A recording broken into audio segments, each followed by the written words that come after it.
Hey, are you feeling alright? Whatever, I'm just screw around here. Ever since then, I've been unable to react at all when I see Mark. I'm home. Huh?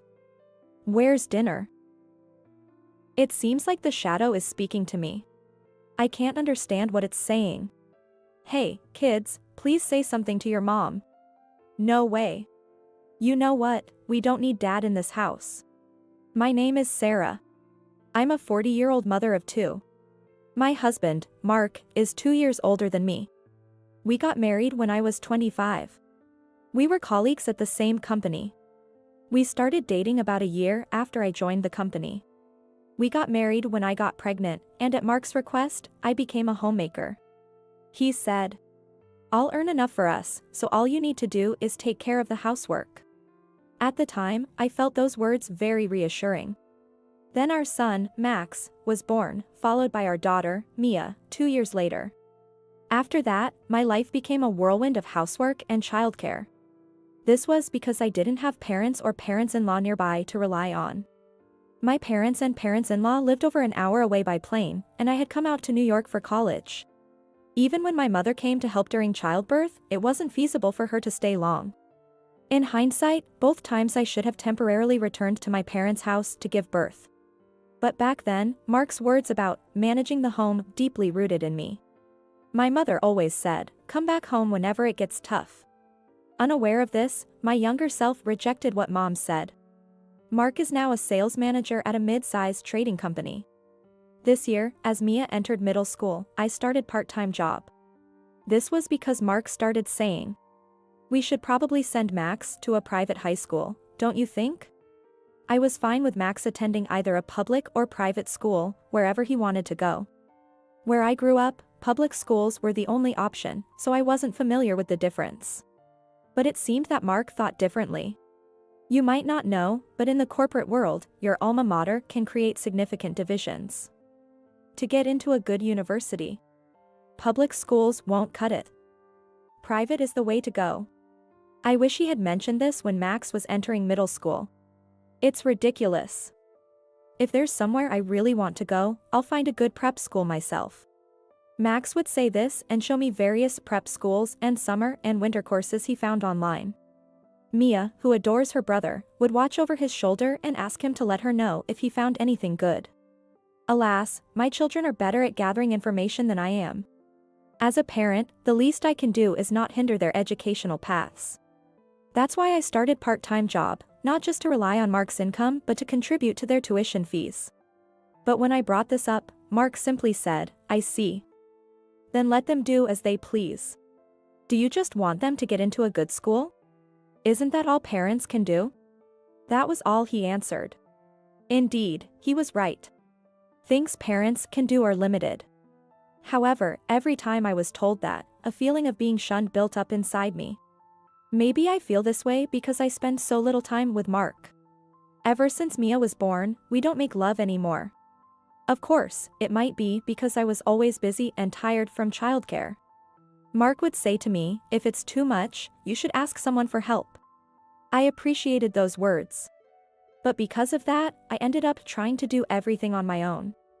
I fainted once because I was pushing myself too hard. That's when I finally broke down and called my mother. She hurried over on a 1-hour flight and helped take care of me and the 2 kids for a while. I mentioned to her about the babysitter Mark had talked about. If he says so, it's okay to leave them somewhere once in a while. You've always been like this. Trying to do everything on your own until you're overwhelmed, she said. Lying there, I felt relieved by my mother's comforting hand, but also ashamed of myself.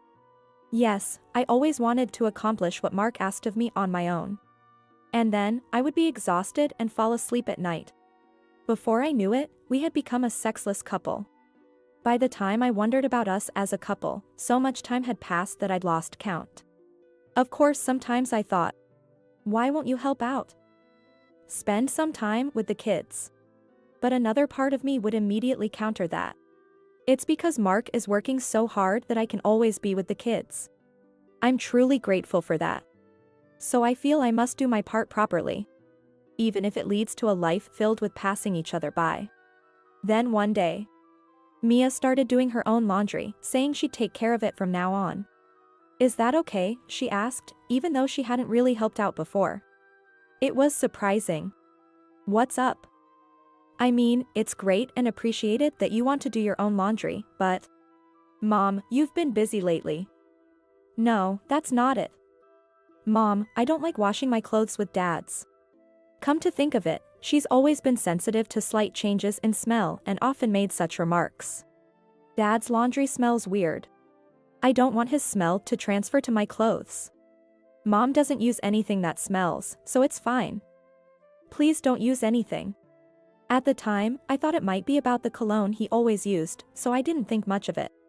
And now she's in puberty. I had often heard that daughters tend to dislike their father's belongings. But the story didn't end there. Mom, I need to talk to you. One night, after I returned from my part-time job, Max was waiting for me. His grave expression told me it was no trivial matter. As we moved to the living room, taking off my coat, I asked, "What's wrong? It's rare for you to look so serious." "Yeah, it's about Dad." I was taken aback. As we sat facing each other on the living room sofa, Max said, "Mom, how much do you know?" "About what?" Max sighed softly. "Well, I see. What do you want to say?" "Mom, listen to me carefully and calm down. Mia told me that Dad is cheating on you."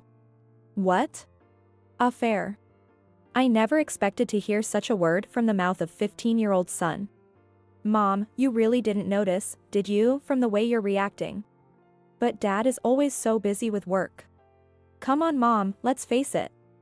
How come we've never taken a single family vacation together, all four of us, no matter how much of a workaholic he is? Is my father's company really that vicious? But your father is busy as a department head right now, right?" "Now he is.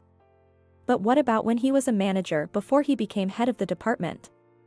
You know what, there are kids in my class who are in a similar family situation. Like Dad is so busy that the kids don't usually get a chance to see him. But that's why they make up for it by taking them on trips abroad during summer vacation. What about us?" Max added. I fell silent. What he mentioned was true. It's always been me, just me, taking our two kids to visit my parents or my parents-in-law in the countryside during the summer vacation and Christmas holidays. Since it's a plane ride away, we sometimes visit other places too. There are tourist spots worth seeing. So I thought that was enough. Maybe I was trying to think that way. I always thought Dad was irresponsible, Max said. Irresponsible is a bit of an overstatement, since it's your father who is supporting our family. That's just financial support, right? What Mia and I are saying is, whether he actually cares about Mom and us. I felt like I'd been struck by lightning. Oh, they finally say that. And then Mia started hating the smell of Dad's laundry. She realized it smelled like women's perfume. When? You know, she goes out with her friends on weekends, right? And even if she doesn't buy it, she at least picks up a bottle of perfume, right? It changes from time to time, but she's noticed that the perfume that comes out of my dad's laundry is usually the one that women wear. Max explained. Mia, sensitive to smells, had remembered them. And first let me apologize to you for something, Max added. For what? I've skipped prep school's class a few times. I followed Dad. Wait, what did you do late at night? That's why I apologized first. I thought Mia might end up doing it if I didn't. And you know what? Dad isn't working crazy late. He leaves around 7 p.m., not exactly on time, but not too late. And there was a woman with him. A woman. They went into the red light district together. I didn't have the guts to follow them any further on my own. Of course, you shouldn't. I shouted. Yeah. So, that's all I can tell you, and I'm sorry, Max said. Don't be sorry. I shook my head vehemently. It's not your fault. But what happens next is a matter for the adults. Yeah. But just remember this. Mia and I are on your side, Mom. After that conversation, Max never brought up the topic again. Honestly, I had a suspicion all along. I just didn't want to admit it. So, I pretended not to see it, believing that was the best way to protect our home. But it turned out that the children couldn't bear it any longer. This can't be right. I can't keep making my children feel terrible just because of my stubbornness. So, I took a bold step and hired a detective agency to investigate. The cost was more than I expected, but I felt it was worth investing all my part-time earnings. The result was conclusive. As I looked through the evidence sent by the agency, I felt something inside me break. What had I been maintaining this family for, and for whom? I had thought that even though he wasn't home now, there would come a time when Mark and I could enjoy our time together as a couple. That's what I thought, but... Mom? How long had I been in a daze? The documents I had been reading, having taken the day off from work. I hadn't been able to do anything until the kids came home. Is this? No. I covered the evidence with my body to hide it from Max's view. Why not? I want to know too. This isn't something for children to see. Come on, I'm already 15, you know? Still not okay. I get it. Yes, it's just not acceptable. But even so, I can't settle on what to do next. While I was pondering this, Mark came home. Startled, I hid the envelope containing the evidence in a kitchen cabinet. I'm home. When he entered the room and I saw him, I involuntarily exclaimed, "Huh? What is this feeling?" I couldn't help but think. Surely, that's Mark. My husband. But at the same time, I think, like it's not my husband. No, it isn't even human. Then what is it? These thoughts were swirling in my mind. And now, my mind comes to this conclusion. Well, this is something that shouldn't be here now. Hey, you feeling okay? Whatever, I'll just screw around here. Since then, I've been unable to react at all when I see Mark. His figure gradually lost its outline, becoming just a vague shadow. So, much of what happened afterward, I heard from Max and Mia. Unconsciously, I started avoiding Mark's laundry in the basket. I only made meals for 3. But it didn't immediately turn into a big deal. Because Mark rarely came home early. However, one day, while the 3 of us were having dinner. I'm home. Huh? Where's dinner? Hey, kids, please say something to Mom. No way. Why do we have to tell Mom for you? Max said to it. You know what, we don't need Dad in this house. Then Mia took out her phone and started making a call. Hey, Grandma, it's Mia. He's here, come over quickly. Why is Mia calling my mom? Voices saying stop it, and it's too late echoed. I just watched the scene as if it were happening to someone else. About 10 minutes later, my parents rushed in with another man. Mia indeed called her grandmother, my mother. But how did they arrive so quickly? What's going on? Mom. What happened? Oh, Sarah. You've gotten so thin. My mother hugged me. My father, George, approached the kids, putting his arms around their shoulders and patting them. Grandpa. Okay, you've done well. We'll take care of it from here, so go to your rooms. No. I want to say it directly to Dad, who drove Mom into the corner. Drove me into the corner? Mom, do you know what state you're in right now? We called Grandma and Grandpa because Mom broke down. Broke down? Broke down? What do you mean by that? You know, Dad. Mom doesn't think of you as Dad anymore. Huh? What are you talking about, Max? Sarah. My dad gently asked me. How many servings did you make for dinner today? What are you talking about? There are 3 of us, so I made 3 servings. Oh, didn't you eat yet, Dad? I need to make something for you right away. My mother held me back as I started to get up. No, Sarah, that's not it. We've already eaten, so don't worry about us.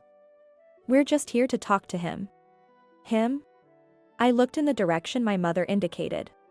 A vague, gray shadow was swaying. The kids sent this to us. What? Dad fluttered an unfamiliar envelope in front of me. A detective agency. Oh, you've forgotten about that too. My mother grieved. but I couldn't understand why she looked so close to tears. That over there is your husband, Mark. The shadow stopped moving, saying, uh-huh. What do you mean, Sarah? The shadow was saying something to me. But the words entered my ears without making any sense in my mind. That's what I've been saying, it's your fault Mom broke down, she can't even recognize you anymore. Huh? Stop joking around. Sarah, you know who I am, right? I felt a sudden grip on my collar from the shadow. But it still felt like the voice was coming from far away, and I couldn't understand what was being said. Stop it, Dad. Look into Mom's eyes. Let go of Sarah, Mark.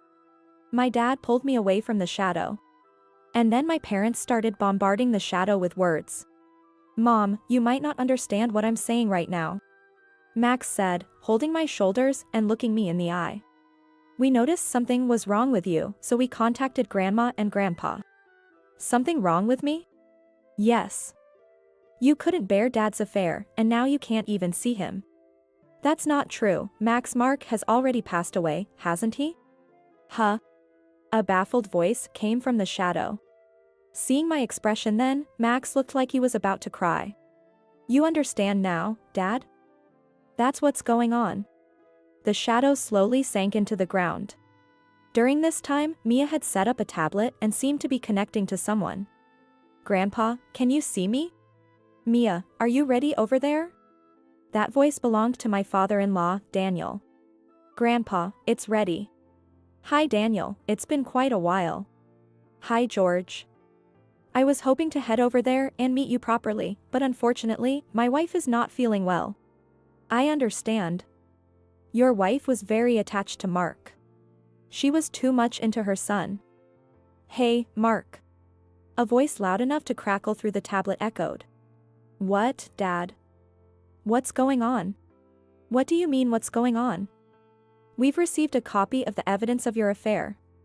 It must have been a shock to Sarah. Dad, you too believe that I... Shut up. How many years has it been since you visited us during the summer or holidays?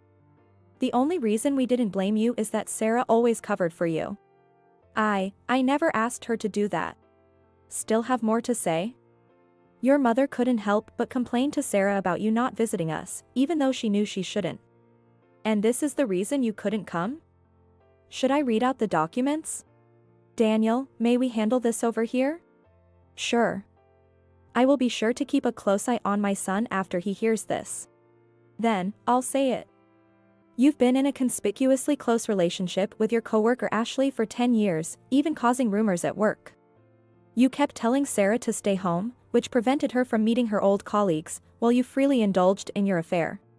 You two even went on overseas trips without visiting us for 10 years. And Ashley believes you'll marry her, huh? She was 25 when you started. And now she's 35. She's also to blame, but she's willing to pay alimony in case of divorce. And what about you? You wasted the best 10 years of her life for marriage? Huh, we hadn't heard that part, but it seems things have gone that far. Hey, Mark. I felt the shadow quiver. Joseph, the attorney that George arranged for Sarah, has started the process and the court papers are already in hand. Fill them out and sign them as soon as possible. And you and Ashley will pay Sarah alimony for pushing to this point.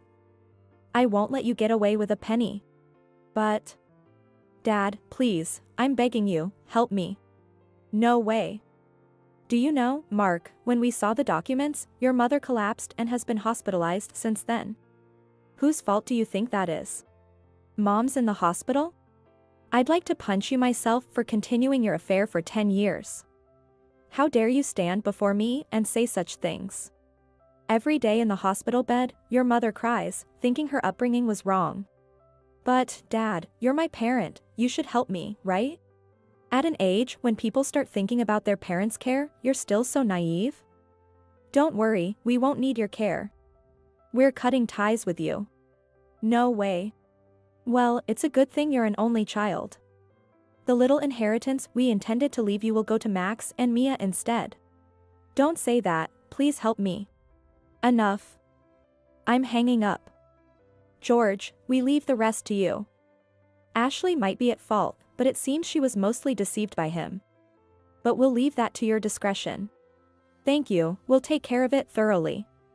Don't worry, we won't cause any physical harm. The tablet's video and audio cut off. Let's discuss the divorce then. It seems the man who came with them was the lawyer Joseph. He stepped forward smoothly. Sarah, are you willing to divorce? Divorce?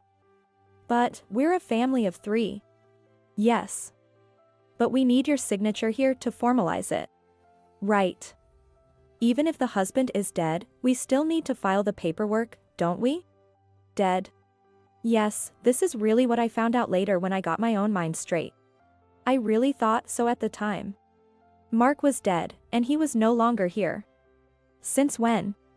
As days passed, in my mind, Mark's affair and his frequent absences had been replaced with the notion that he was dead. That's why, even when Mark was supposedly in front of me, I couldn't perceive him as a living person, just a vague shadow. Of course, this became clear after counseling later on. So, even if there were contradictions in my current life, I couldn't notice them. All I thought about was wanting to protect the life with my 2 children. That was all. Not inviting Ashley to the scene was a decision made after discussions between my parents and my parents-in-law.